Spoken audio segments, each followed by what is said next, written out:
PGT के लिए सर्वश्रेष्ठ बुक डॉक्टर पुनीत कुमार राय की वस्तुनिष्ठ हिंदी। वस्तुनिष्ठ हिंदी में पहला भाग हम लोग देखे थे हिंदी साहित्य का इतिहास का भाग 1। आज भाग 2 देख रहे हैं।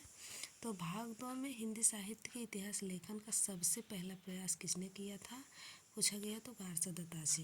ये एक फ्रेंच विद्वान थे जो कि इनकी पहली जो हिंदी साहित्य का इतिहास था वो फ्रेंच भाषा में था।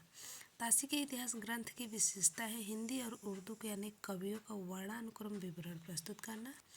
हिंदी साहित्य इतिहास लेखन का प्रथम प्रयास किया किसने, तो गारसद तासी। शिवसिंह सरोज ग्रंथ में कितने कवियों का विवरण है, लगभग 1 सहस्त्र। 1 सहस्त्र का मतलब होता है 1000, यानी कि 838 कवि का इसमें विवरण था। सच्चे अर्थों में हिंदी साहित्य का पहला इतिहास माना जाता है ग्रियर्सन द्वारा रचित the modern vernacular literature of Hindustan.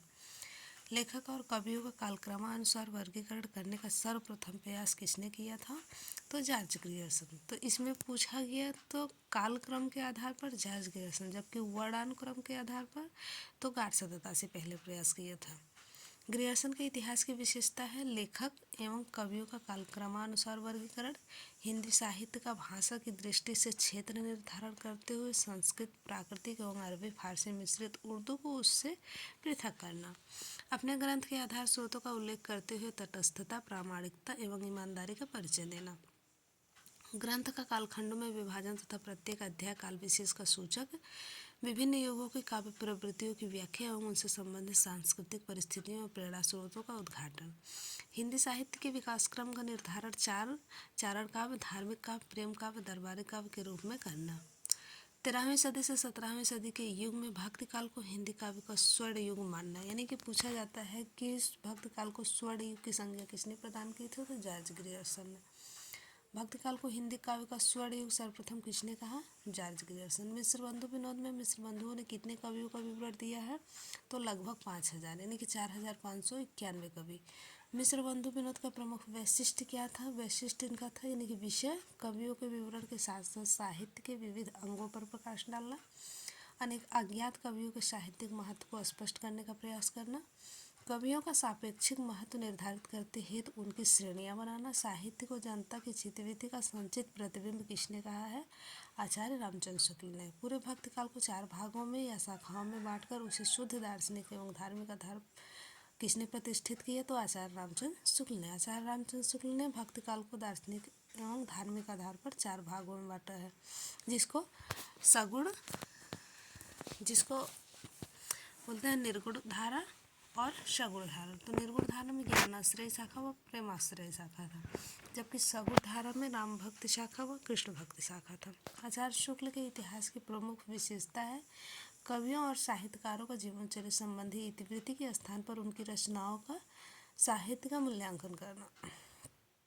किसने केशवदास को अलंकारवादी, परवर्ती रीतकाव्यों को रसवादी घोषित किया तथा केशवदास की जगह चिंतामणि त्रिपाठी को रीत परंपरा का प्रवर्तक माना, तो आचार्य रामचंद्र शुक्ल ने। भक्ति आंदोलन तदयुगीन निराशा की देन है। संतमत इस्लाम के एकेश्वरवाद प्रभाव सूचक है। प्रेमाख्यान परंपरा सूफी से अनुकृत है। आदिमत किसने प्रस्तुत किया, तो आचार्य शुक्ल ने। आचार्य शुक्ल के इतिहास दर्शन का एक प्रमुख दोष है साहित्यिक परंपरा और प्रवृत्तियों के निर्माण पूर्व परंपरा की उपेक्षा करना। साहित्यिक परंपरा और प्रवृत्तियों को युग विशेष की चित्तवृत्ति के प्रतिबिंब रूप किसने ग्रहण किया है, आचार्य शुक्ल। साहित्यिक प्रवृत्तियों एवं परंपराओं के निर्माण में किसने परंपरा का महत्व प्रतिष्ठित किया, आचार्य हजारी प्रसाद द्विवेदी। निर्गुण प्रेम मार्गी यानी कि सूफी शाखा निर्गुण ज्ञान आश्रय शाखा के स्थान पर प्रेम काव्य, संत काव्य नाम का प्रयोग किसने किया, डॉक्टर राम कुमार वर्मा ने।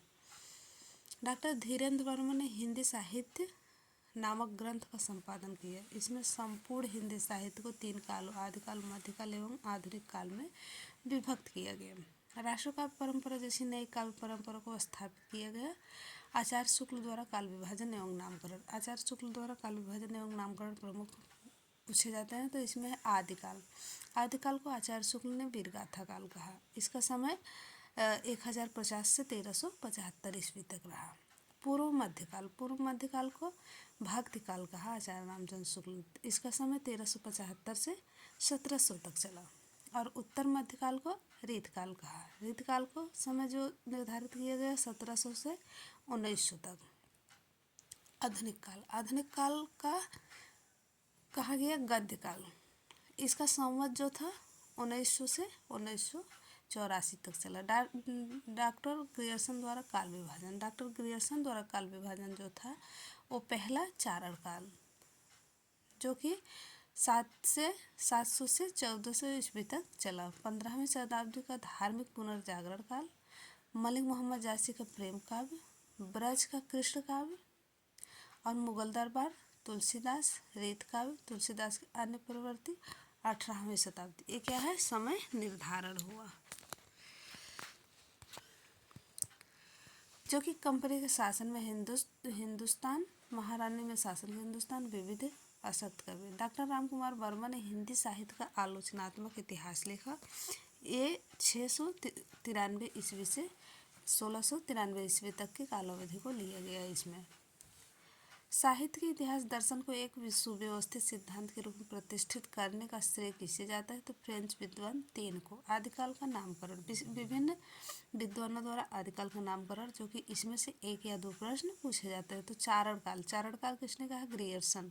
प्रारंभिक काल मिश्र बंधु। आदिकाल हजारी प्रसाद द्विवेदी। बीज वपन काल महावीर प्रसाद द्विवेदी। सिद्ध सामंत काल राहुल संस्कृत्यायन। वीर काल विश्वनाथ प्रसाद मिश्र। संधि काल एवं चारण काल रामकुमार वर्मा। वीरगाथा काल आचार्य शुक्ल। हिंदी साहित्य के आरंभिक काल को चारण काल नाम सर्वप्रथम किसने दिया, ग्रियर्सन। राहुल संस्कृत्यायन ने सिद्ध सामंत काल की समय सीमा क्या मानी है, 730 से 1300 ईस्वी तक।